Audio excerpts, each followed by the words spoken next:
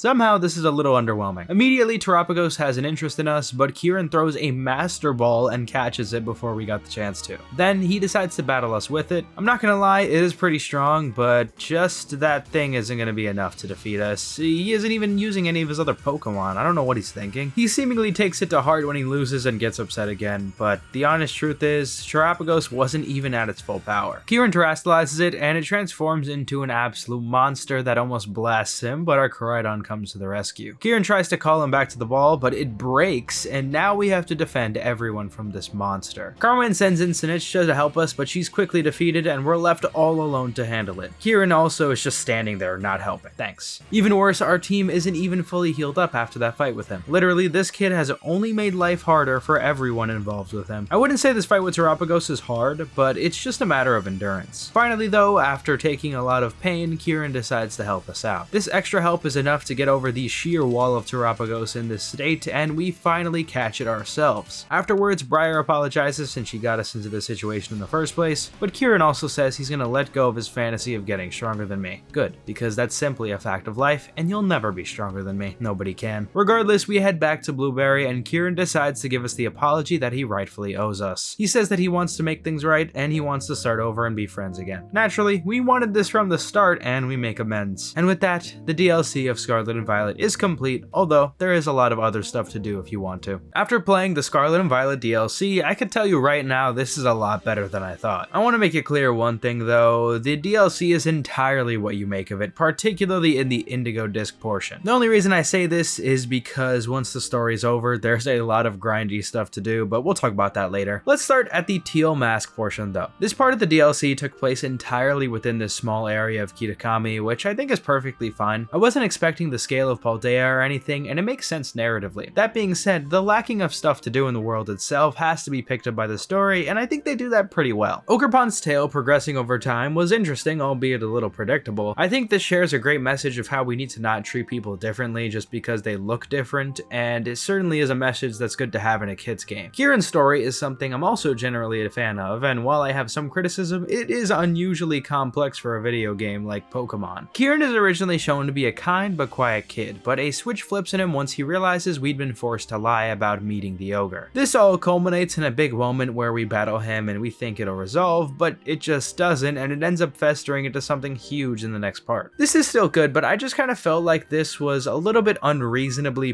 problematic. Our character gets turned into this villainous figure, which makes sense a little when you make contrast with the original Ogerpon story, but I don't see why we're made out to be such a horrible person. Maybe he could be upset with Carmine or his grandfather, but why us? We literally met yesterday and were thrust in the middle of some random folklore coming to life. I can forgive this though because it's only one part of the story. In the Indigo Disc, we see a true example of how jealousy and desire for strength can make someone into a horrible person. Kieran's actions at the Blueberry Academy are insanely cruel and come out of nowhere, and I could personally attest to this. It is realistic. Sometimes when you feel so inferior and desire to be stronger so bad, you can forget who you really are as a person, and it can make you crazy. It's something I've struggled with my whole life, and seeing Kieran's actions really make me reflect on my own. It may be just a silly Pokemon game, but there is an importance to understanding your own emotions, because if you don't, you can end up hurting others around you. Despite his looming presence, Kieran is barely a part of the Indigo Disc until the end when you battle him and go into Area Zero. Because of this, his persistence to be stronger than us after we already won the battle with him felt weird. I'm not sure why he thought just using Terapagos against us with a full team of 6 would be a good idea, not to mention he had literally weakened us before fighting the super boss of the game. The apology at the end of the story felt a little half-assed, and I left the game feeling negatively about Kieran instead of appreciating his character arc. Much like many other pieces of media, Kieran's character arc ending is a little bit fumbled, sadly. Also, the Terapagos stuff really felt rushed, like completely out of nowhere. It was weird to have Ogerpon's entire DLC portion dedicated to it, but Terapagos got like a battle or two. As for Carmine though, I loved every part of her character. She doesn't have much of a character arc per se, but more like you just get to know each other better, and I think it's because of how much she's involved in the story that I grew fond of her and her interactions with all the other characters. The others throughout were pretty bare bones though, with the only big side characters being Drayton and Briar really. I know it's hard to flesh out a bunch of side characters in such a short amount of dialogue, but some like Crispin just felt a little undercooked. Now let's talk about the gameplay. Speaking as honestly as possible, the Teal Mask was a pretty simple DLC. You just go from one location to another, completing a battle or two, and then you progress the story. The Indigo Disc was similar, but the effectiveness in my enjoyment was probably better. The Teal Mask battles were all incredibly easy, like they really didn't make me think at all. But then for the Indigo Disc, every fight is a double battle, and all the Elite Four plus Kieran had a ridiculously challenging setup that made me strategize every single time. Also, it was nice to go around the terrarium, discover all the new Pokemon they added, which I feel were much better than what the Teal Mask added. Actually, you can unlock even more, but you have to grind a lot of the BBQs, which are probably my biggest negative about the whole thing. These objectives are boring and grindy while barely offering you any reward. Doing things like unlocking a new Pokemon for a biome takes needlessly long, which does disappoint me. On the bright side, the music in the terrarium is all inspired by Gen 5, which I can't deny had me going crazy the first time I heard it. Looking at the DLC as a whole, I would say that the true fun of it is held in the Indigo Disc. If you're a fan of competitive battling, it's basically a must-have. Similarly to how all the competitive players in the Gen 8 era kinda had to have the DLC for Urshifu and Calyrex. Truthfully, I had a great time, and I would say I did get my money's worth, and I will continue to as I play beyond just the main story of the DLC. For most people, I don't think you need to get it, but for hardcore fans, I don't think you'll regret getting it. Oh, also, you can fly forever with Koraidon after you beat it, so if that's any incentive to get it, then yeah. So, did I think that Pokemon Scarlet and Violet's DLC was actually good? Sure, I thought it was fun. I don't think it excused any of the poor launch back then, but now with the Switch 2, it was fun. I think there is something to say about this DLC versus Sword and Shield, but that's for another day. For now, we have one final game to play in this gauntlet of a franchise, Pokemon Legends ZA. Pokemon Legends ZA is one of the weirdest games in the entire franchise. A Pokemon game taking place entirely in one city? Yeah, right. But this was no joke. For the first time ever, Pokemon would limit you to a single area, Lumiose City. When the first trailer was released, almost nobody believed this would even be possible, especially considering the last Legends game was basically open world. It was really hard to imagine condensing all that down so much. But alas, it was released and the response was incredibly mixed. Some felt it was a lazy way to release a new Pokemon game, others felt like it was a welcome change of pace to the usual gameplay loop. But I don't like to judge games without playing them myself, so today I'm going to take you through my entire journey in Lumiose and find out if Pokemon Legends ZA is actually good. The game begins with a cutscene of two characters inspecting the Prism Tower in Lumiose, and it seems to be acting unusual. A man in his Floette appears and says the strongest Mega Evolution user must be found.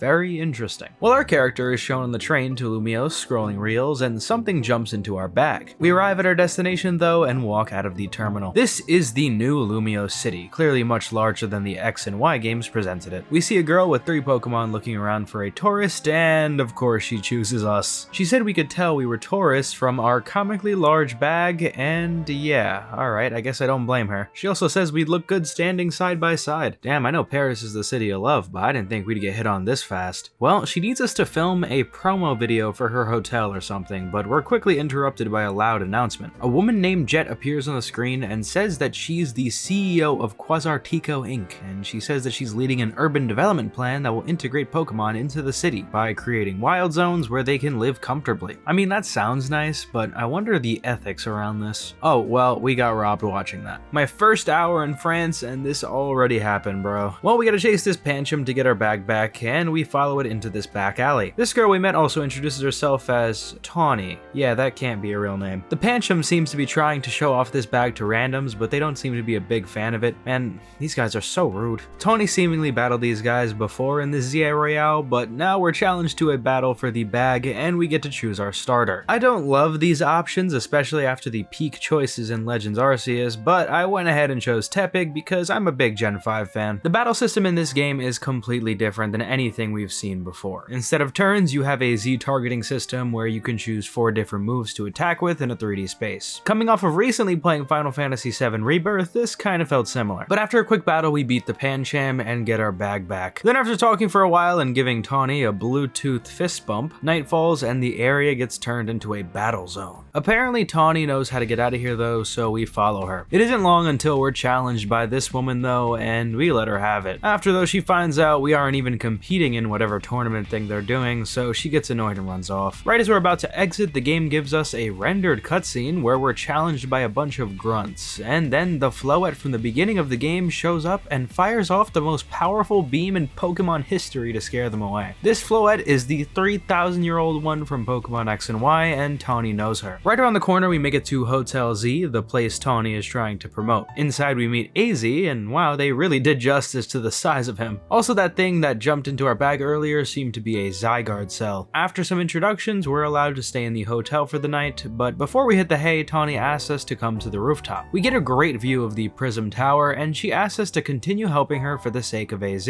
Of course, we'll agree and give her another airdropped fist bump with the romantic view of the tower in the back. Also, Zygarde seems to be watching us. We head to bed, and the next morning we speak with Tawny and discuss the ZA Royale. It's a big citywide tournament that she's participating in and wants us to join too. The winner will be declared the strongest trainer in Lumiose and be granted any wish they want. We actually get invited while this is happening. Guess the higher-ups saw our performance last night. Tawny installs the app on our phone and gives us her contact info. She then begs us to help her and the rest of Team MZ win the tournament for the sake of Lumiose. I'm not sure what this is all about, but I'm always down for a tournament. We change into our official Team MZ merch and make our account for Royale. We start at rank Z, and well, I can see where this is going. AZ walks in and tells us that some crazy things are going down under the shadows of Lumiose, and that if we win the ZA Royale, we can free Lumiose. Jeez. Tawny shows us how to roll, but then a girl named Lita comes downstairs and introduces herself. She says she's a dancer and she came to Lumiose to try and become a professional. Also, her brother is definitely Tierno from X and Y. It's time to head out now, but Tawny wants to battle first. She seems to use Chikorita. This was just a warm-up though, nothing too serious, so we leave and notice some giant boulders now blocking the exit for no reason. We decide to take to the rooftops and discover that our character is able to fall 10 feet without breaking anything. Okay. Around the corner we find the Pokemon Center, which is more like a corner store where we install our Pokédex app. There's a prize for people who catch a few Pokemon, so we head down the street and see one of those wild zones we heard about earlier. Here we learn how to catch Pokemon, which is pretty similar to Legends Arceus. After catching a few, Tawny says she needs to go run an errand, so we go to this Pokemon research lab to claim our prize. Up the elevator, we meet Mabel, the acting director of the lab, and obviously a former member of Team Flare. She tells us about the wild influx of Lumiose City and the construction of wild zones to accommodate them. She wants our help to research them, and from now on she'll send us research requests while we explore Lumiose. Doing these will get us some nice prizes, one of the first being Rock Smash, which will definitely be helpful to clear those random rocks we've been seeing across the streets. That's all for now though, so we leave, and a guy named Naveen shows up asking for us. He's also a part of Team MZ, and he gives us a hat. Yeah, I'm not wearing this. Alright, let's return to the hotel, breaking these rocks in front front of it. We decide to sit with Tawny and have a cup of coffee and croissants. While talking, we're invited to have our first promotion match in the ZA Royale. If we win, we're promoted to the next rank. We need a challenger's ticket first though, which we get through earning enough ticket points. These are obtained when we win enough battles in a battle zone during nighttime. So of course, we head out at night and start our first session. In the ZA Royale, your goal should be to sneak up on your opponents and erase them from existence. Yeah, this is gonna be so satisfying after we get stronger. After we beat 3 trainers, we unlock a challenger's ticket and we're able to take on a promotion match. This time, it's with a taxi driver named Zach. He wants to reach rank A and abolish all forms of transit in Lumios except for taxis. Well, this battle is not really that interesting. He has a Slowpoke, Pidgey, and Pikachu, and we have our Tepig and a bunch of temporary grunts. After beating him, he says that this is the 100th time someone has gotten promoted instead of him. Dude, just give up. We get moved up to rank Y and oh, hello. Emma shows up and yes, it's the same Emma from X and Y, now 21 years old. She says that she saw us battle after being out investigating a Pokemon. She also seems to be doing some investigating for a certain person for Tawny. Well, she runs off in a very interesting way. Well, let's go back to the hotel. We end up celebrating with the team here and Tawny offers to make dinner. What the hell is this? So she thought to make curry rice in the shape of a mountain and put a bunch of croissants around it. Poor Naveen got his native cuisine butchered. Well, we turn in for the night and the next day we meet up with Tawny and Naveen downstairs. She wants to take us to see the Prism Tower. Outside though, we meet an old construction worker named Tarragon who just finished up outside the hotel. He seems to be busy with the urban development plan, but they make the scaffolding used into obstacle courses and they leave prizes on them. He says that we can win these plushes if we gather these. Alright, Tawny then shows us these Mega Crystals which our Pokemon can break to collect Mega Shards. Eventually we'll be able to trade these in. For now though, let's traverse these rooftops. At some point, Tawny makes her way down and tells us to jump off this giant building with no explanation. Luckily, our Rotom phone saves us, and further ahead we find Tawny at the base of the Prism Tower at a food truck called the Nouveau Cafe. We have some coffee until a man named Vinny shows up. He's the secretary for the CEO of Quasartico Inc., the one we saw at the start of the game. Not sure why he's here, but he just leaves right after. Well, our next stop is the Looker Bureau. On the way, we see a group of people surrounding a man named Ivor. He says that if the people of Lumios truly want to coexist with Pokemon, they should be rid of wild zones and let the Pokemon run free. Even though it's dangerous, he says to just get stronger at battling to deal with it. I mean, he definitely has a point, but I don't know if he needs to make a battle cult around it. We end up battling one of the disciples and speaking to Ivor after. We'll definitely be seeing him around during the ZA Royale. Let's continue on though. Oh, the Nurse Joys are finally of color. I actually like this take on Nurse Joy. They kind of felt like lifeless characters in most Pokemon games, but now it's like they're real people doing part-time work. Regardless, we make it to the Looker Bureau and find Emma here. Tawny says that Emma was the one who brought her to AZ while she was wandering the streets in a rough spot. I mean, that's a pretty casual way saying you were kind of homeless and about to die of exhaustion. Oh, Emma is asleep. We wake her up and she introduces herself and her Esper, and she asks us to help her with some detective work. These are really just some side quests, and we will have dozens and dozens of these throughout the game. Probably won't be putting the majority of these in the video, or else it would be like 15 hours long. Not like you have to do them all anyway. These side quests are nice though, and sometimes you can even get Pokemon as rewards. While completing these, I actually discovered the clothes shops in this game, and they really do have a great selection. Definitely happy about this after the stupidity of Scarlet and Violet not letting you change your clothes outside of some accessories and school uniforms. It was stupid. During our side questing, I did make some adjustments to the team, but the only permanent party members so far are Tepig and Ralts. We finished up and went back to Emma's. She congratulates us, and Tawny also tells us that she came to Lumios looking for someone, and Emma is also looking into that too. Then Emma tells us about Mega Evolution, but first she wants to battle us real quick. She literally only has a Mareep though, so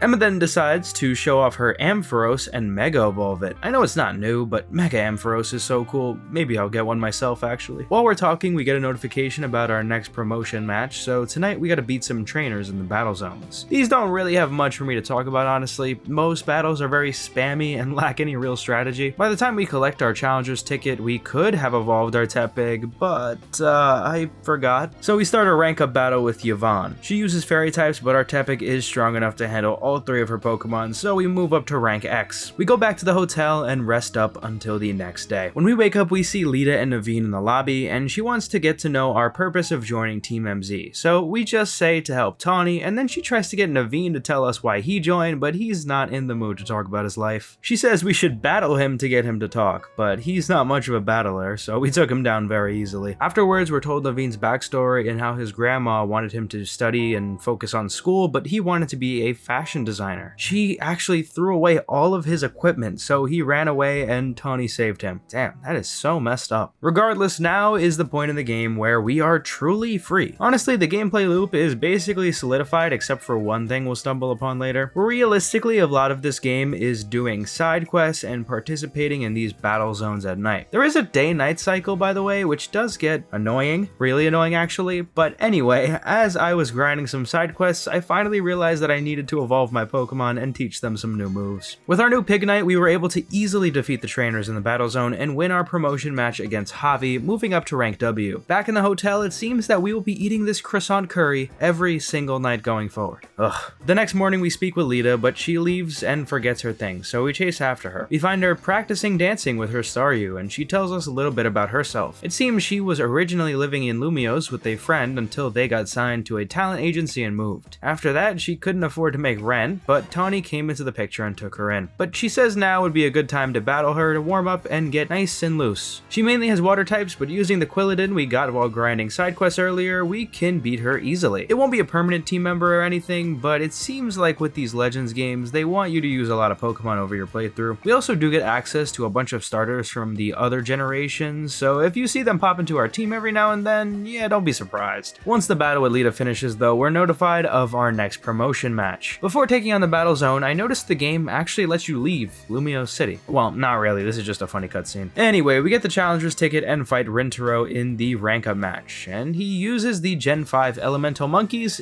aka a horrible team, so we defeat him and level up to rank V. We then get a call from Emma, who is trying to tell us about the Pokemon in front of us, Zygarde in its 10% form. We're told to keep it in our sight no matter what, so we follow it all the way to this building where we find an Absol in a lot of pain glowing. AZ arrives and says that we need a Mega Ring, so he sends Lucario up with it to join our team temporarily. The Absol undergoes a Rogue Mega Evolution, and we have to fight it in this boss fight with our own Mega Lucario. This fight is very intense, since the Pokemon not only attacks our Pokemon, but also us, literally. If you get hit too much, you even have to reset the fight. It's kind of similar to Legends Arceus, although just like that game, you can keep the progress on the boss's HP if you want. I think anytime I lose, I'll probably do that. I'm not really in the mood to treat a Pokemon game like Dark Souls. Beating the Absol allows us to get its Mega Stone, and we regroup with AZ and Emma. It seems like Mega Evolution is happening at random to wild Pokemon here, which is extremely dangerous to the civilians and Pokemon as well. The Absol we beat comes up and wants to join our team, so we catch it and head back to the hotel. The next day, Tawny gets a call from Vinny and says he wants to talk to us about Rogue Mega Evolution. First, Tawny wants to help try out Mega Evolution in a battle though, and of course Absol is our only party member who can even Mega Evolve right now, so we have to add it to the team. Also, Aralt's evolved into a Kirlia here. Tawny's team is definitely better than before with a Bayleaf and Croconaw. She even has a Mega Manectric too, which is not that great compared to our Mega Absol, which is super strong. Alright, let's go meet up with this Vinny guy. We head to the Quasartico building and two Dedenne guards challenge us until we're greeted by Vinny. He takes us to the battle court and thanks us for handling the Absol incident. He also says we're going to be battling him for our promotion match. So we take the battle zone on and get a challenger's ticket to battle him. His team is just okay, a Houndoom, a Sharpedo, a Baneri, and his last Pokemon is Mega Drampa. This thing's design is awesome. Luckily our team was able to handle it, but this was definitely our hardest battle yet. After the fight, we get promoted to rank F. Well, I'm never gonna complain about some special treatment. Tawny also beats Vinny in a promotion match afterwards and promotes her to F. I gotta say, at this point in the playthrough, not to break the fourth wall or anything, but we're in like recording number 4 of 19 that I have. Yeah, the thing is, ZA is clearly a giant game, and while I think that it is largely because of how repetitive it is, it still does have compelling side quests and storylines, which I'm loving right now. And hopefully you're loving this video just as much. And if you are, I would love if you could subscribe to the channel. It's free free and the best way to support me. Also, we're so close to 10k subs, and wouldn't it be nice to be one of the first 10,000 subscribers on the channel? Okay, let's get back to the game. Back at the headquarters, Vinny says this Rogue Mega Evolution issue has been a growing pain over the last 2 years. AZ had approached them and told them that Lumiose was literally in pain. Basically, Mega Power was accumulating all over Lumiose, and then 6 months ago, the first Rogue Mega Evolution happened, and AZ was barely able to battle at this point due to his age. So Tony stepped in to help. President Jet then walks in and brings Vinny with her to work, but at least we know more about what's going on in Lumiose. Before we leave though, the front desk tells us that we can exchange Mega Crystals for Mega Stones. Nice. Outside the building, we see Naveen eating, and he tells us that if we keep winning in the ZA Royale, we'll have to face the streamer Kanari, which he seems quite opposed to as a big fan of hers. Vinny then calls up Tawny and tells her he's found some places of concentrated Mega Evolution power. Back in the hotel, we meet up with the rest of the team, and Naveen shows our Team MZ War Room to us, although he seems a bit more interested in watching Kanari's live stream. We have our first official meeting on dealing with these Rogue Mega Evolutions, and we decide to have Tawny, Lita, and Naveen split off into 3 groups at each spot. Then we'll help them at our own discretion. Sounds good to me. After the meeting, AZ gives us the Mega Stone for Embor, which we will definitely be using very soon. I gotta say though, there are a lot of Rogue Mega Evolution battles, about 26 of them including the DLC. They're virtually all the same type of combat, and I don't really know if it's even interesting to watch. Maybe I'll make a point of certain ones I find interesting or difficult, but I'm mostly just gonna discuss the story elements of these sections, if any. Some of the designs are really funny though, like Mega Victory Bell. I also want to acknowledge that most of the fun I've had in ZA so far is probably gonna be off camera completely. This game is perfect for hopping in and beating a side quest or two and catching Pokemon in the wild zones. I think I probably took my time in this game more than any other Pokemon game I've played so far, which is all of them. But that's really just fun for me to experience and not necessarily for you to watch. Just hours and hours of me doing a bunch of random things. Well, anyway, we calmed down all 3 of the Rogue Mega Evolutions around the city, and when we return to the hotel, Zygarde is here to battle us. Our Absol handled it well, and after the fight, it gives us some sort of pebble. Okay. Then a man named L, who is obviously Lysander from X and Y, shows up and begins talking to us about our current mission. I'm not sure how Lysander survived that weapon he fired on himself back then, but I guess we'll find out in due time. In the hotel, we regroup with the team and learn our next rank up match is against the streamer Kanari. She seems to keep her life relatively private though, so finding her might be a challenge. Luckily, we have Naveen, who is a big fan of hers. Oh, of course, he doesn't want to help us until we battle him. Thankfully, he sucks, so Naveen says he'll give us some information. There's a quiz Kanari hosts that fans can participate in to win a favor from her. All we gotta do is win and then ask her for a promotion match. First, we gotta get that Challenger's ticket though. This was a pretty big session in the battle zone, and we managed to evolve Kirlia into Gardevoir and Pignite into Embor. After collecting the Challenger's ticket, we find the spot where the quiz is taking place, and we see a hologram of Kanari hosting it. Despite having Naveen in our ear, he doesn't help us at all at first and just says things like, "This one's easy." He also tries to act like the people here are somehow worse than him. Dude, you are a loser. Well, we finished the quiz, but there's one more thing we need to do. We gotta bring her some sort of special Super Lumio Skelette. Naveen actually does help with this, thankfully, so we bring it back to her. Everyone else except for this superfan and I get it wrong, leaving one final round left. We gotta battle this dude to get to her. He is very weak to say the least, and we ask Kanari for the promotion match. She ends up agreeing and tells us to meet her at Racine Construction. Once we head over, we meet Tarragon at the front desk, and he says he was actually watching the quiz and he'll tell us more if we battle him. His team is quite good actually, and he has a Mega Excadrill. Fortunately, our Mega Embor is more than capable of handling it. Tarragon then tells us that Kanari is actually his granddaughter, but even more crazy is that the hologram we saw at the quiz was him as a VTuber. I guess Kanari is much more interested in gaming than interacting with her fans. She is in the building though and finishing up a live stream. We go to say hi and get her to battle us. This is our first big fight with Mega Embor, and I'll tell you what, there's nothing more fun than using Heat Crash on these guys. Literally just sitting on them. Her team basically didn't matter, although she did use all electric types. Her last Pokemon is Mega Electros, which was my only worry, since it's the only Pokemon in existence that has no weaknesses. With the combined effort of my team though, we were able to beat it and rank up to E. Kanari then seems to get angry, cursing and blaming her teammates just like a true gamer. But she says sorry, and even gives us a signed plush for Naveen since she could tell we're not really fans fans. I do gotta ask though, what is the purpose of this mask? I mean, she takes it off.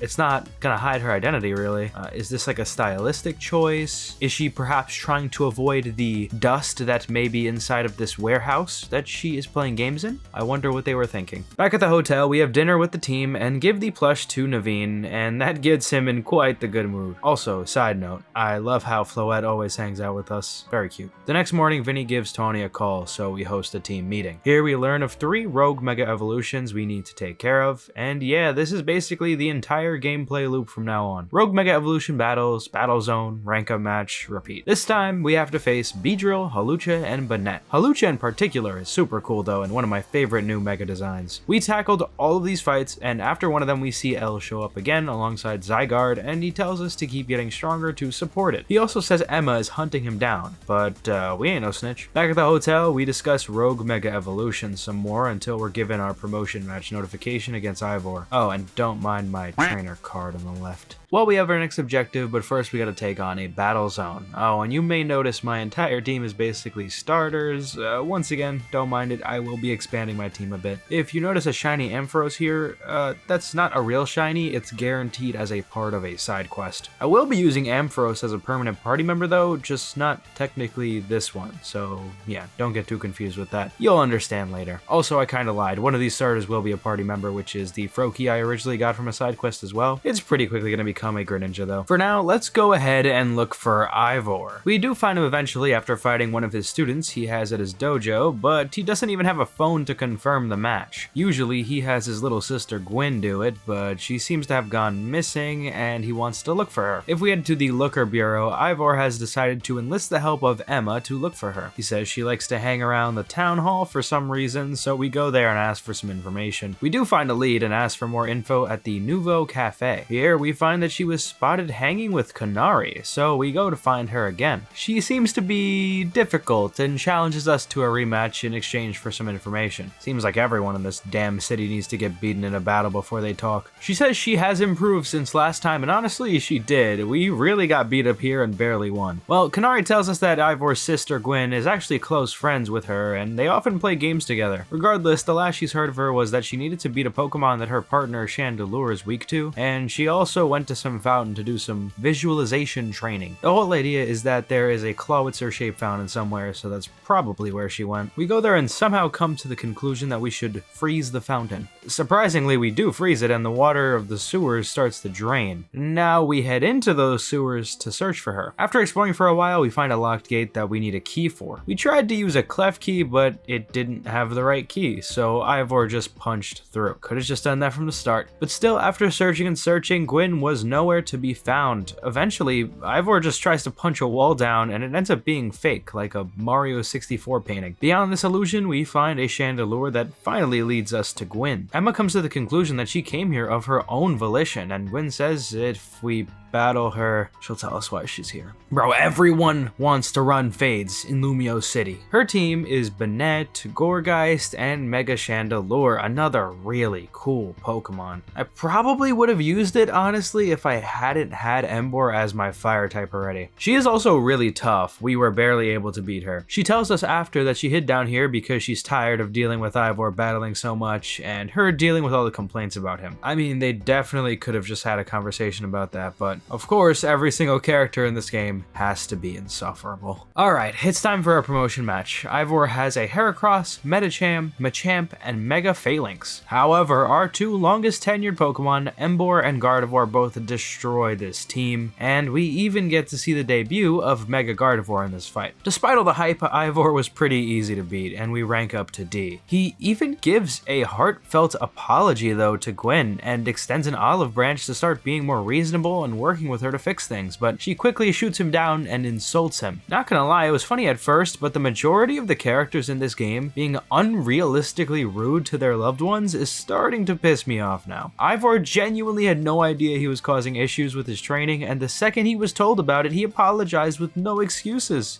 Let's just go back to the hotel. After dinner and heading to bed, the next morning brings a very interesting change. Lita comes in looking for Tawny, but she's not here. She then says that she borrowed money from the Mafia to pay for a Hotel Z promo, and now we're in debt to this Rust Syndicate group We get a call from the representative and they tell us to come to their office. When we do arrive with Lita, we beat some grunts in the front entrance until we're welcomed by a big dude named Felipe. He seems to be quite upset that we battled these grunts and then we have to battle him. With a Steelix Scizor and Mega Skarmory, Mega Emboar had no issues dealing with it. Okay, now it's time to head inside and have a calm, rational discussion. We meet the boss Corbeau, who seems to love threatening our livelihoods. We learn this whole thing happened because she was lending a hand to a member of their organization, and Felipe saw that and offered to provide her some repayment for that. Naturally, he offered her a loan of 100,000 Pokédollars and she accepted. Somehow, now the interest is up to 1 million Pokédollars though. Corbeau decides to leave the 100,000 to Tawny and we have to deal with the interest. But since we probably couldn't afford that much, he wants us to do some jobs for him to reduce the cost. I refuse the offer, but Lita butts in and agrees. I personally would have just battled the boss and defeated him easily, but I guess not. He says that these jobs are for the benefit of the city. We'll see about that. Lita is clearly not pleased with Tawny, and for the first time, I can't really blame her being upset. We have thousands of Pokédollars. If she needed the money, she could have just asked us. We regroup back at the hotel to decide our next steps. In our strategy meeting, we see Tawny pop up again, so Lita really let her have it. Clearly, Tawny had no idea the extent of what she did, and also didn't read the fine print of her deal. Well, at least she's sorry. Anyway, we have our next batch of Rogue Mega Evolutions to handle: Mawile, Barbaracle, and Ampharos. Nothing crazy happened in these fights, but I did discover the online battling mode at this point, and don't mind my trainer card once again. But regardless, I didn't love this online mode. It's a little too chaotic for me. Definitely not competitive in my opinion. You may have noticed I also caught a Pupitar. Well, I will be using it on my team for the rest of the game, and if you know what it evolves into, you can guess why. Additionally, I got a Mawile, which I will naturally use with its amazing Mega Evolution. After handling some more Rogue Mega Evolution battles and speaking with Lysander once again, we eventually get called in to do some work for Corbeau. First, we have to help these people deal with some Gengar, but afterwards we meet with Corbeau and it's clear that the Rust Syndicate is not as evil as they present. Not at all. We then have to go into the sewers for them and clean up a bunch of Mega Crystals. Afterwards, Corbeau tells us that he knows Lysander because he helped raise him when he was a kid. Finally, Corbeau has us go manage an angry mob which is attacking President Jet and Tawny. After spending all the time with the boss, Corbeau seems like a really nice guy who does everything for the sake of community service and the quality of life for the people of Lumiose. Right as we finish up all our jobs, we go back to Hotel Z and get a call to the Rust Syndicate. Here we have another chat with Corbeau and see that the next promotion match in the ZA Royale is conveniently against him. Fortunately, I had been grinding some battle zones so we can immediately take him on. His team is not bad at all. He has an Arbok, Gyarados, Roserade, and finally Mega Scolipede. Without items, I would have been doomed, but with a little perseverance, we were able to beat him and rank up to C. He even gives us a new type of Wi-Fi fist bump, this time with our fists on the side. He seems to be pleased with our skills and says that he'll see us later at Hotel Z. Back there, we have dinner with the team, and it does seem like we're gonna have to cover Tawny's debt. I mean, dude, I have so much money at this point. They could have just asked me, man. Regardless, Corbeau finally arrives at the hotel, and everyone is very surprised when he asks to stay the night. The next morning, he pays and leaves a massive tip. Actually, the tip was the entire amount Tawny owed, and Felipe just came in asking for. I mean, that's just the nicest guy ever, right? Well, AZ decided that it's time for Lita and Naveen to finally get their own Mega equipment. We even have a little sparring session with them, but I'm not really sure about that design for Mega Scrafty. Perhaps that only looks weird to Americans though? I don't know. After training, we head to the Nouveau Cafe and relax. Suddenly, a woman named Laban walks up to us and requests that we attend the event that the SBC is hosting. This is a high society dedicated for trainers sharing their love for battling. Naturally, we can't go like this dressed in these garbs, so we decide to get dripped out from the finest designers in Lumiose. I gotta say, this outfit is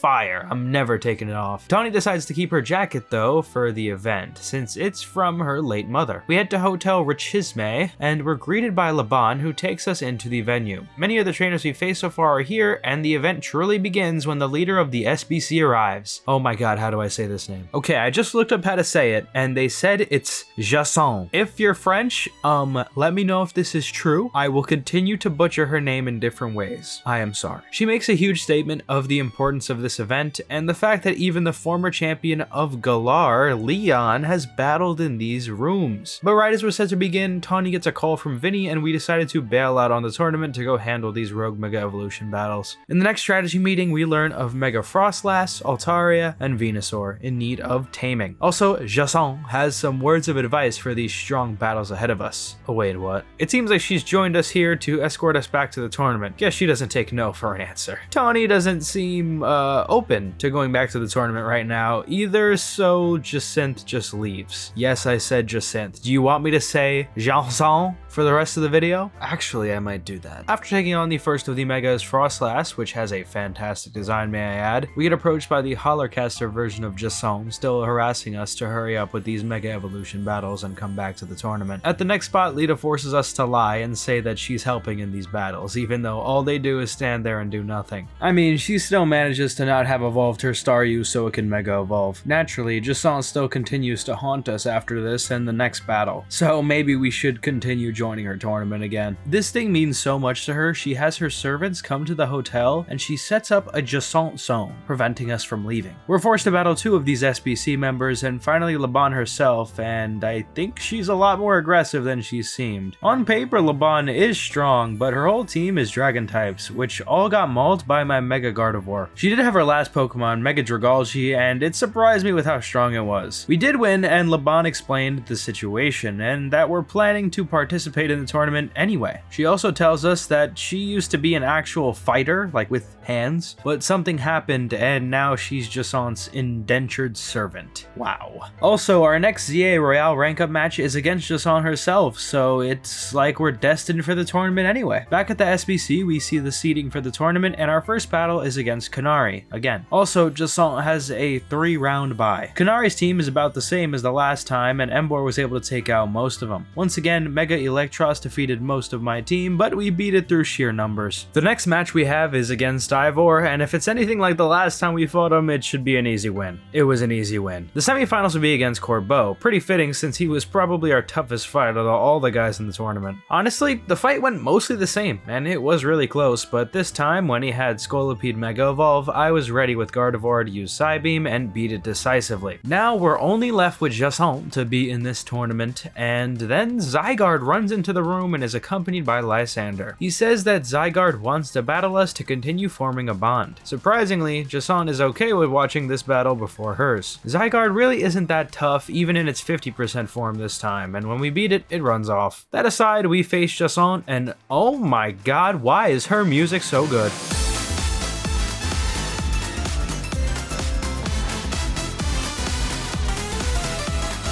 Well, she is a Fairy-type trainer, rocking a Carbink, Gardevoir, Mawile, Aurorus, and Mega Clefable, whose design is very unique, but I really like it. This battle was tough. I mean, once again, without being able to revive or use items, I would have been doomed. Out of all the battles we've had so far, this was not only the hardest, but probably the most fun thanks to this amazing soundtrack. We rank up to B, and Jacinthe takes her loss well, considering how everyone was able to have a good time in the tournament. She even gives us her own version of a fist bump. I wonder if we'll make physical contact with anyone in the city ever. Back in the hotel, we finally witness history. Naveen eats the croissant curry. More importantly though, we see AZ discussing someone or something named Ange while looking at the Prism Tower, saying it was meant to protect the city and how it has something to do with Floette. When we end up meeting AZ in the lobby, he tells us that the only one who can control the Prism Tower, which is spewing out this bad energy, is Mega Floette. For now, we just gotta continue climbing the Zia Royale, but we get summoned by Vinny first. On the way, I noticed an Alpha Ampharos, and I decided that this would be the final team member, as I mentioned earlier. When we meet Vinny, he's with President Jet, and he finally explains more about the urban redevelopment plan. After the incident 5 years ago, people were leaving Lumio City and the value of properties plummeted. The mayor decided to enlist the help of Quasar Tico to protect the people from rogue Mega Evolution and the influx of wild Pokemon through holotech barriers. Ultimately though, the issue all along had been the Prism Tower emitting Mega Energy, which we're now entrusted to stop eventually.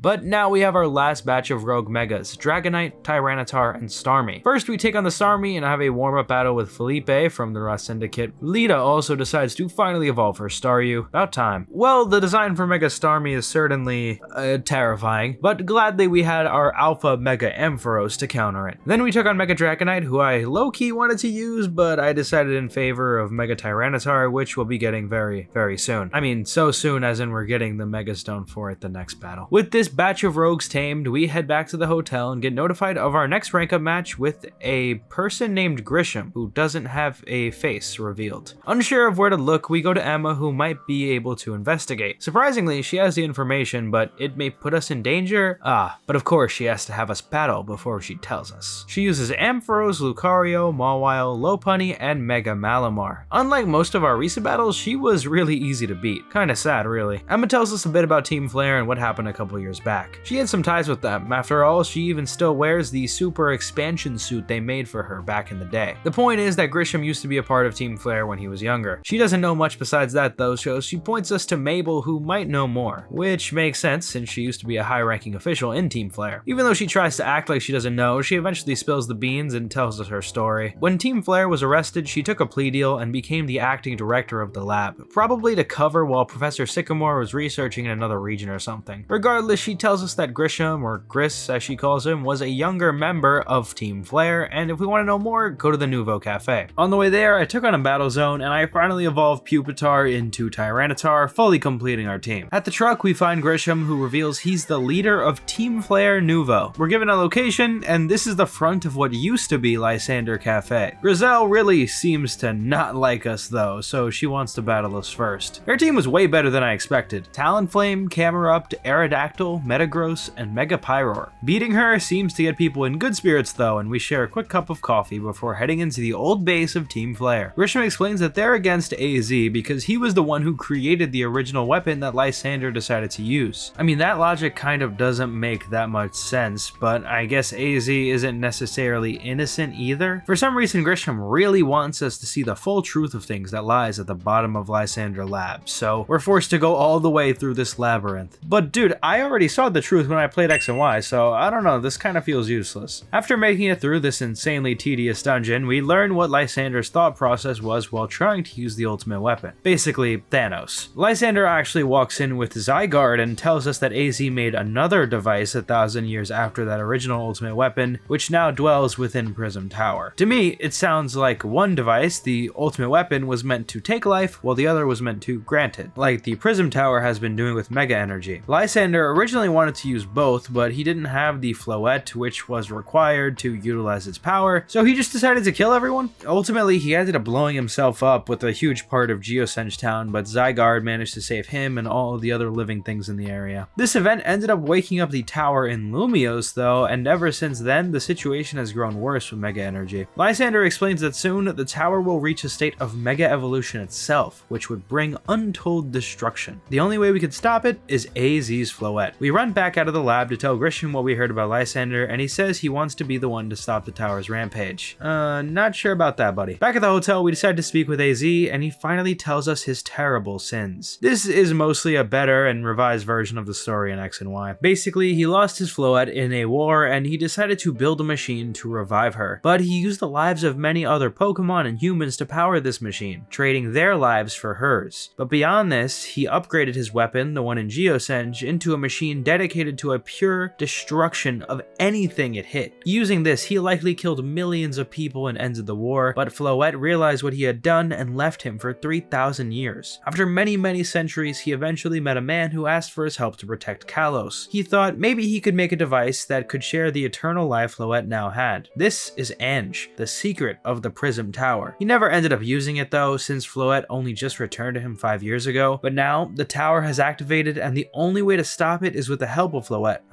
There we go. Naveen just has to go ahead and ruin the mood and be a dick. Swear I can't stand this kid. Obviously AZ was evil in what he did, but isn't it obvious he's atoned at this point? You really have to rub it in that hard and complain about it? We still need to complete the ZA Royale, so we take this time to battle Grisham. He uses a Pangoro, Malamar, Pyroar, Tyranitar, Salamence, and Mega Charizard X, who looks insanely awesome in 3D. This team was extremely powerful, but we're able to handle Charizard specifically with the help of Tyranitar, his hard counter. And with this victory, we're promoted to rank A. Finally, Lysander shows up with Zygarde, and we're informed that Zygarde doesn't have enough cells to use his full strength, but I guess we can't rely on that now. Back in Hotel Z, we have a croissant curry and learn Tawny also ranked up. Okay, I'm kinda suspicious of her legitimacy in ranking up now, but suddenly we hear Floette cry out in pain. She seems to be alright, but it's obvious she can feel the tower's power growing. Then, when we head to bed, we hear an explosion in the middle of the night. On the roof, we see the tower glowing bright pink, and AZ senses that the tower will finally finally go rogue. We quickly head to the tower and decide to have a battle with Tawny to determine who will be the one to save Lumiose. Wait, really? Is this the best time for this? Well, I'm not complaining because the battle music for this is fire. Well, she has a Meowstic, a Goodra, Meganium, Avalugg, Manectric, and Mega Feraligatr. I mean, her team isn't that bad, but I really doubt she got to rank A like this. Surely guys like Corbeau were better.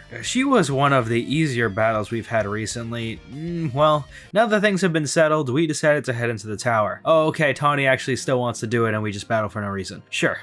She does make a good point though, saying we're the only one who can actually use Zygarde's help, which is true. AZ gives us one last call and pep talk before the battle, and then we get a cutscene. Floette presents her Mega Stone and Tawny activates it. With Floette Mega Evolved, she flies the two of them to the top of the control room of the tower. Tawny FaceTimes us so we can see what's happening, and Tawny activates the machine's ability to merge with Floette, hopefully stopping the tower. The light begins to fade, but then it comes back, even stronger. The tower bursts open and transforms into this abomination, Ange Floette. We try to explore the situation and Tawny calls us saying that she's okay. More importantly, the tower seems to have taken control of Floette herself and is trying to use her moves. In the surrounding areas, we notice Pokemon start to Mega Evolve and we defeat them, but more importantly, we need to figure out how to handle the situation. Thankfully, help arrives from all of our friends across the city. Jasant shows some overhead footage she took, and Ange Floette has spread itself across all of Lumiose's central area. We end up coming with a plan to go across the city and fix this mess. There are tons of Mega Evolved Pokemon though, and first we fight alongside Ivor and Gwyn. Afterwards, we get quite possibly the strangest fist bump I think we've seen yet. We can't stay for long though, so we let Gwyn hold the rest of the Pokemon off while we go up ahead with Ivor. Using his Mega Phalanx, he creates a bridge for us to cross this river. Gwyn actually manages to catch up with us already, but we split off from these two and meet up with Kanari and Tarragon. We defeat the Mega Pokemon with Kanari while Tarragon constructs a way for us to get through. Seems like he went a little overboard though. We go ahead and meet up with Laban, and Jasant is speaking with the mayor at the moment, so we're gonna handle things with her. After beating the Pokemon here, Laban starts to vent about all of the issues with her job, if you can even call it that, until Jasant finally makes it here. They decide to create a Jasant zone to keep the Mega Pokemon trapped while we move up ahead to help Corbeau. We beat the wild Pokemon and find ourselves blocked off by a building. The Rust Syndicate grunts decide the only way for us to get past it is by creating a wildly unrealistic human ladder. Also, Corbeau tries to act all dramatic by falling down here, but rest assured he is a-okay. Up ahead we run into Team Flare guys, so we battle with them and find Zygarde. We decide to follow it to this balcony with a perfect view of Ange Floette. Lysander arrives and says that he has gathered 99 of Zygarde's cells, with the final one having latched onto us earlier, meaning finally Zygarde can reach its perfect form to fight against Ange Floette. While it does that, we fight on the ground these flowers which are attached to it and seemingly are very connected to its life energy. These are surprisingly tough to beat, and we had to keep our Pokemon very well healed. Eventually, we get Ange Floette's HP down to half, and then Zygarde unleashes a huge attack that gets its health even lower. We continue fighting, and then Zygarde lets go one final huge attack that puts an end to the tower's rampage. We group up with the others, and Tawny tells us she's still doing okay. But of course, that isn't the end. Ange still seems to be moving and preparing to fire off a Ruin of Light attack. Then something in our bag starts to shake, and that pebble Zygarde gave to us transforms into a Mega Stone. With no other option left, we give the stone to Zygarde and have it Mega Evolve. Ange fires off a Ruin of Light blast and it approaches Lumiose, destined to destroy it entirely. But Zygarde readies its cannon and fires off the move Nihil Light, reducing the attack to dust, saving the city. Tawny makes her way down with Floette, and unbelievably, we fist bump, making contact. AZ watches from afar, giving his thanks while admiring the firework-like dust from the attack. And with that, the credits roll. Back in game, we cut to Team MZ at the grave of AZ. It seems like he knew he was coming up to the end of his seemingly eternal life, and was finally satisfied after seeing us fix the last of his mistakes. Man, I didn't think a Pokemon game could make me ugly cry. Alright, well there's still some stuff for us to handle in Lumiose in the post-game and DLC. First, we read the last letter that AZ wrote for us, and he says that we could do whatever we want with the hotel. For now, we go talk to Vinny about the results of the ZA Royale, considering Tawny and I are the first A-rank trainers. Here we find that the area under the Prism Tower is now a wild zone. Then Jet and Vinny ask what our wish is for winning the ZA Royale. Tawny actually declined having them help look for that person she was looking for a while ago. Oh, by the way, they never do answer who she was looking for. It's not her mom, since she confirmed that she died. And they didn't add any more info in the DLC. Just wanted to say this in case you thought there was an answer. God forbid Pokemon makes one coherent storyline. We ultimately decide to wish for the ZA Royale to continue, and Vinny grants it immediately, creating the Infinite ZA Royale, where we can compete in battles for prizes. This is incredibly boring, and I won't be showing it off in the video because guess what? You have to grind Challengers tickets for every major battle of the ZA Royale. If you can't picture how long that would take, the answer is far too long. There is a legitimate post-game though, and it starts when we make it back to the hotel. Lysander pays us a visit and informs us that Zygarde has been missing and that we need to find the one that gives and the one that takes. I mean, I don't know what that's supposed to mean, but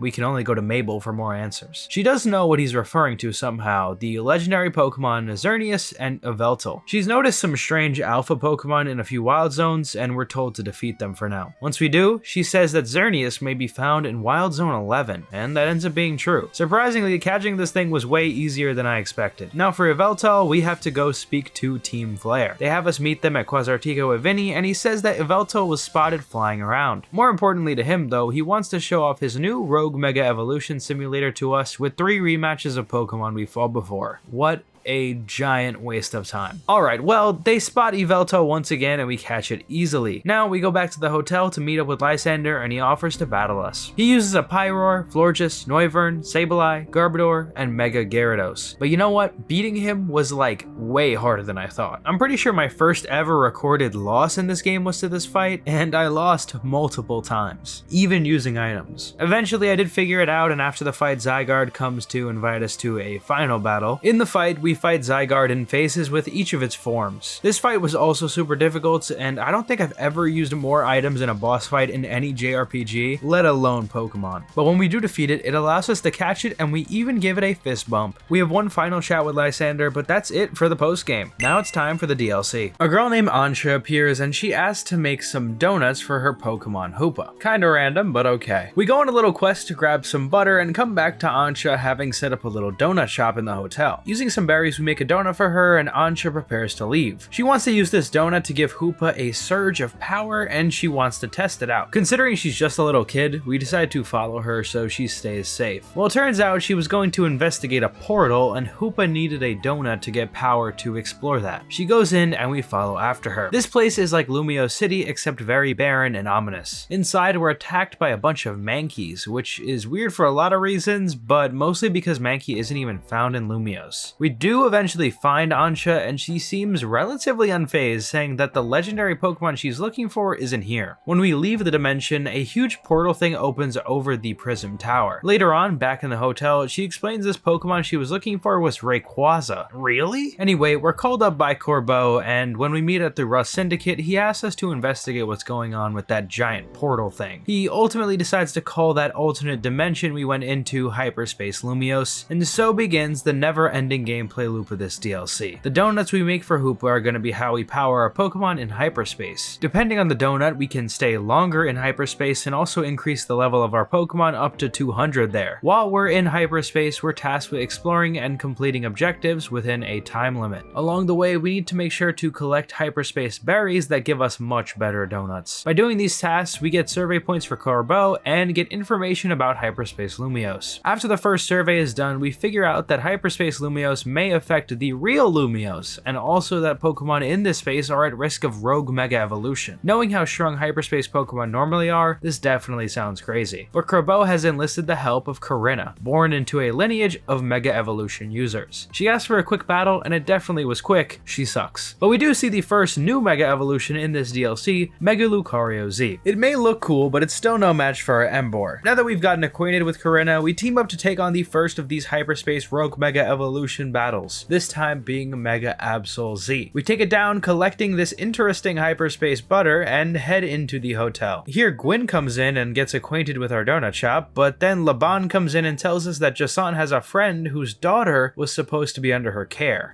Turns out that daughter is Ansha. Laban is sort of unable to listen to reason though, so she has a double battle with us, and then she finally calms down. Ansha is clearly too busy to leave right now, so Laban decides to lie to Jason for now. Yeah, I seriously doubt this will end well for her. Going back to Corbeau, we learn these hyperspace portals have been causing Pokemon to show up that shouldn't be here, showing more signs that hyperspace could cause havoc for real Lumiose. But now it's time for our next surveying. Things are mostly the same this time around, but there are new side quest kind of portals that give you specific objectives to complete within them. It's usually just one big thing, but sometimes it's dealing with a new rogue mega evolution, other times you're interacting with hyperspace versions of people we know in the real world. All I know for sure is that this Crabominal quest is hands down the worst designed boss in all of Pokemon, with the exception of Ultra Necrozma. The last objective for this survey is to take on another rogue mega evolution in Staraptor. Beating it once again gives us new butter that upgrades our donuts. But with this complete, we decide to take a day off with Korrina and Ancha and check out the museum. The current exhibit is all about Hisui, and it's very cool to look around through this area and see all the details they had from Legends Arceus. I probably spent way longer than intended in this museum, but I really did love how much effort was put into this. But once we see everything, no day off is complete without a cup of coffee at a cafe. Well, that was nice, but we probably should keep handling the hyperspace situation. Speaking of which, a Gulpin has seemingly ended up at the hotel from there. Corbeau calls us in and tells us he has a theory that hyperspace Lumiose is actually a collection of subconscious thoughts, which would make sense why we see people and Pokemon in it that shouldn't be there. And maybe there was an unconscious thought from me about how useless a lot of these older donuts are going to become soon, and maybe that's why Gulpin came here to eat them. I don't know. But we do have another survey to conduct, and the new things this time are the hyperspace battle zones. They're literally just battle zones, but with hyperspace rewards. Nothing else of interest really happened during this though, so we went on to take the Rogue Mega Evolution on, this time Tatsugiri. The moment I saw this thing, I knew it had to join my team. For those of you who have seen my Scarlet and Violet playthrough, I'm sure you're glad to see the fish return. We managed to tame it and then return to the hotel. The next day we notice Naveen is absent and we find him searching for a Canary plush in his room. Gulpin helps him find it quickly though, and we get a call to Corbeau's office. He says there's still a lot to survey. Okay, this is starting to get a little old now. This survey was pretty much like the rest, but we did have more of the hyperspace versions of our friends appear, and the dialogue was pretty funny. When we get enough survey points, we're told to go to Hotel Richisme for a hyperspace distortion. But when we arrive, we find Jason and Grissel arguing about coffee, and then randomly they decide to take their anger out on us in a double battle with Lita. Thankfully, this fight brings together the two, and everyone is happy again. Well, aside from Laban, probably. Yeah, keeping that secret about Ancha was bound to fail for her. In the distortion, we fight Mega Meowstic and get a new butter, going back to the hotel afterward. At dinner, we learn that Ancha's mother is actually Diantha, the former champion of Kalos, who is out of the region shooting a movie. She's the one who taught Ancha how to make donuts in the first place. That night, while we're sleeping, we ended up having some strange creepy nightmare, and Lita seems to have also had the same one. In the morning, Emma pays the hotel a visit to try our donuts, and she also shares some lore about AZ and how he got this hotel in the first place. But with that, it's time to talk to Corbeau. But we find Canary and Ivor having a bit of an argument with him about Gwyn helping in the hyperspace, so they decide to have a double battle with us. They calm down after and we get our next mission. Honestly, this survey stuff has gotten pretty boring and now we're just doing the same thing over and over again. The Rogue Mega Evolution battle for this section is Mega Heatran, which made me very uncomfortable. I mean, ugh. We defeated and get the hyperspace butter, hopefully the last of these. Back at dinner, Ancha and Tawny team up to create some sort of curry donut concoction that Naveen somehow loves. Then that night we're woken up by a loud scream. Oh, it's just Lita having a very vivid dream about dancing. As for us, we end up having a crazy nightmare along with Ancha and Lita. This time Corbeau calls us and he asks for the entire team to come in. Going into his room though transports us into hyperspace Lumiose alongside everyone else he invited over. We find him and come to the conclusion that these two worlds of Lumiose are starting to merge, though we quickly get transported back quickly after this. Corbeau does tell us what he's learned though, and that's that hyperspace was created by a single Pokemon who absorbed a lot of Mega Power during the rampage of Anj. We figure the best course of action is to use a Mega Donut to enter that hyperspace distortion over the Prism Tower. So we go straight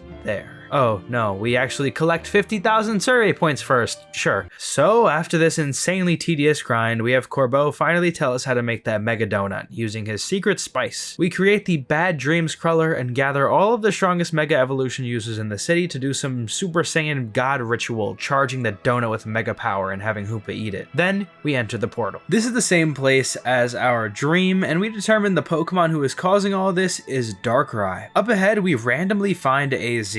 Of course, this is only the hyperspace version of him, but it still felt pretty sentimental to finally get our last words with him. With that, it's time to face Darkrai. The initial battle is surprisingly easy, but then he transforms into Mega Darkrai, which was unfortunately spoiled like last week because of the new TCG set. It's alright though. The battle was tough. We even lost due to our player taking too much damage, but trying again allowed us to defeat Mega Darkrai using the advantage of Mega Emboar. Naturally, we catch it as well and head back. Turns out Darkrai probably didn't even mean to cause all of this trouble, but it was in a lot of pain and suffering after being exposed to that Mega Energy. Well, if you can believe it, there is a post-game for the DLC. Remember how Ansha wanted to catch that Rayquaza? Well, we still gotta do that. Corbeau has some information for us, and he tells us that he was actually raised by someone who is most likely Giovanni. We also learn that Lita is from Hoenn, and she tells us the lore of the Pokemon Groudon and Kyogre, the keys to getting Rayquaza. 70,000 survey points. The only new content here is rematches with Mega Pokemon, aka no new content. I fail to see the purpose in this grind. Okay, we do the survey, get the info that we need to make the special donuts to see the legendaries, and then have Ansha make them. Honestly, they look really good. It'd be really cool to try these in real life. Using the donuts, we meet Primal Groudon and Kyogre, catch them, and return to Corbeau. He comes to the conclusion with the help of Mabel that we can make Rayquaza appear by wishing really hard. Okay, I guess that somehow makes sense. Back at the hotel, we have Ansha tell us more about why she even wants to catch Rayquaza, and she says that she heard a story about its origin in Hoenn, which is literally just the same story you hear in the post-game of Oraz. With this information, we should be able to have her wish to see Rayquaza now though. 100,000 points. Yeah, I'm done. After playing through Legends ZA, I have a lot to say. A lot of good, but a lot of bad as well. First, we gotta talk about the elephant in the room, the battle system. You may have noticed that unlike a lot of my other videos where I go over my thought process in battle, I barely mention battles much besides the results. I think the reason for this stems from the fact that these battles are very button mashy. I'm not really saying that they're skillless though, far from it. Many battles towards the end and the DLC of the game were much more challenging than even the hardest ones from the traditional style of games. I had to use tons of items and strategize use of Mega Evolution with the iframes that you get while you activate the transformation. I even had to learn to call back my Pokemon a lot more mid-battle to avoid some huge attacks. Would I necessarily say I prefer this battle style? Not really. I think it works for this game specifically, but I definitely wouldn't want it to exist in future traditional style games. I do value some of the strategy in Pokemon, and this is just too spammy, and certain Pokemon aren't even fun to use. Greninja, for example, just gets blown away by most attacks, and it doesn't even deal that much damage. The benefit of its speed is supposed to allow it to attack more and use more moves in rapid succession, but I barely got to use attacks in the first place because of how weak it was. It's not like how normal Pokemon is where the faster Pokemon goes first. The speed of the move coming out has entirely to do with the move itself, so quick attack won't always move first. Instead, it's just an attack with very little startup. To me, ZA is completely designed around tanky, hard-hitting Pokemon, and it fails to make certain speedy Pokemon feel good to use. I think the best part of this whole battle system was actually the ZA Royale Battle Zone fights. It was pretty fun sneaking around trying to one-shot random trainers. The Rogue Mega Evolution boss fights were also quite interesting since they encouraged you to use different Pokemon who could Mega Evolve that had an advantage over them. This ended up making so that every member of my team had the ability to Mega Evolve and handle these battles, which could only be damaged much by these Megas. But this is where I want to bring up something that I was gonna save for later in the analysis, but it makes most sense here. The repetitiveness of this game left me with the worst taste in my mouth. There's almost always a gameplay loop of some sort in a game like this, and for most of ZA, I was able to tolerate it. There were a lot of things to do, and the story and side quests in between made it very bearable. But right as I got to the DLC, it started to get to me. Did I seriously just play $30 with tax to pay the same 15 minutes over and over and over again? Really? I mean, this is the laziest, cash grabbiest thing I've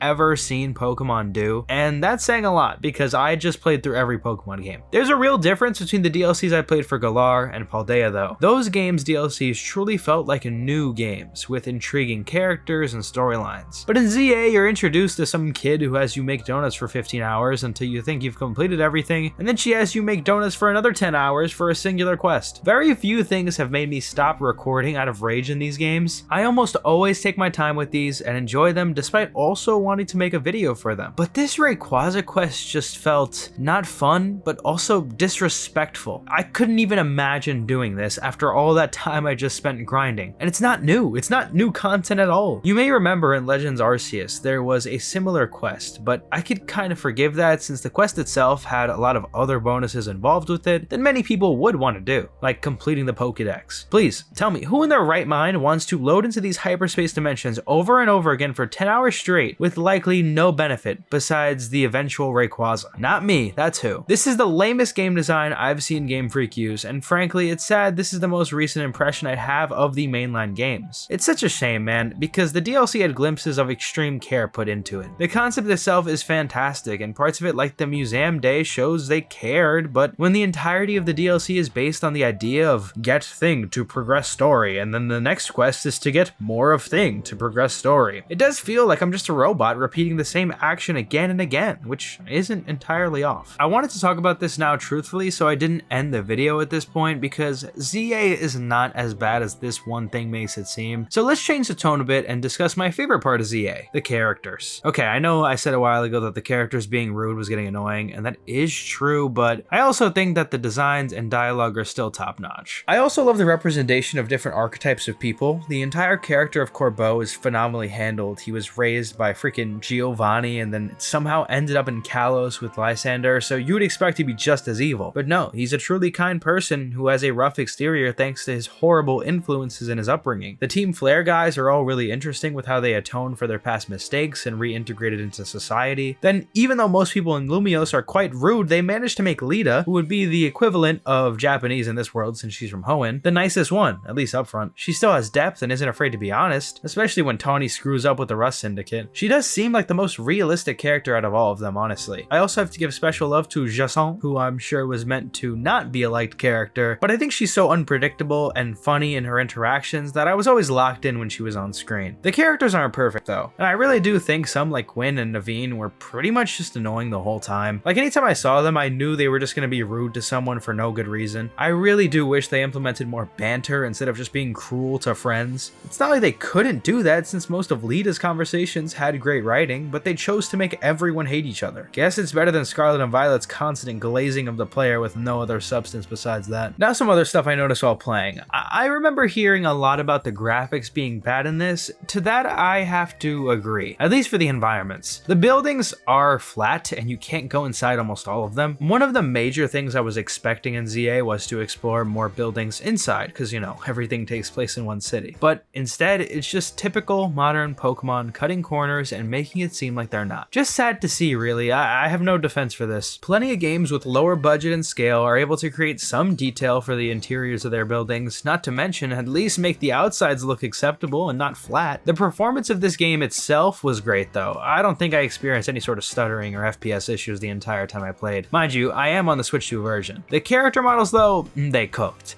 I mean, yeah, everyone looks amazing in this. Do I gotta say anything besides that? Now, the music. I'm not exactly sure if it would be accurate to say this soundtrack is entirely amazing, but I could certainly say it's good. Like, on average, I would say the music is filled with a lot of nostalgic tones from the X and Y days, and certain tracks do stand out. Obviously, the Jason battle theme and some of the other specific fight themes were so good, but even just the daytime tracks are almost annoyingly infectious. You'd think hearing the same song in Lumiose City for hours and hours would get bothersome, but it's so complex in its arrangement that I found myself humming along the entire playthrough. I know Pokemon did outsource some music for this game, particularly for that Lumiose City main theme, and I certainly think they should continue, especially with how memorable the music from these freelance producers are. Hell, Toby Fox even made the best music in Scarlet and Violet, and it wasn't close. And for the story itself, I think it was one of the best ones that Pokemon has delivered. The sheer roster of characters seems like it would be hard to do justice, but each has their own time to shine, albeit some more than others, and it really made me anticipate all the ways that they would interact with each other. The story does a great job at balancing times of seriousness versus just random goofiness, and I loved it. I know it may shock some of you, but it really did improve so much from Legends Arceus. I may need to make a unique video in and of itself to explain why, but just briefly, the efficiency of battling, the purpose of side quests, and even the story itself was clearly made to be improvements from Arceus, and I'll never complain about Game Freak learning from the past. There are some elements I do miss a little, but again, that's for another day. Standing alone, ZA does give me a unique experience I simply can't get anywhere else in Pokemon. Do I wish it was a little more fleshed out? Yeah.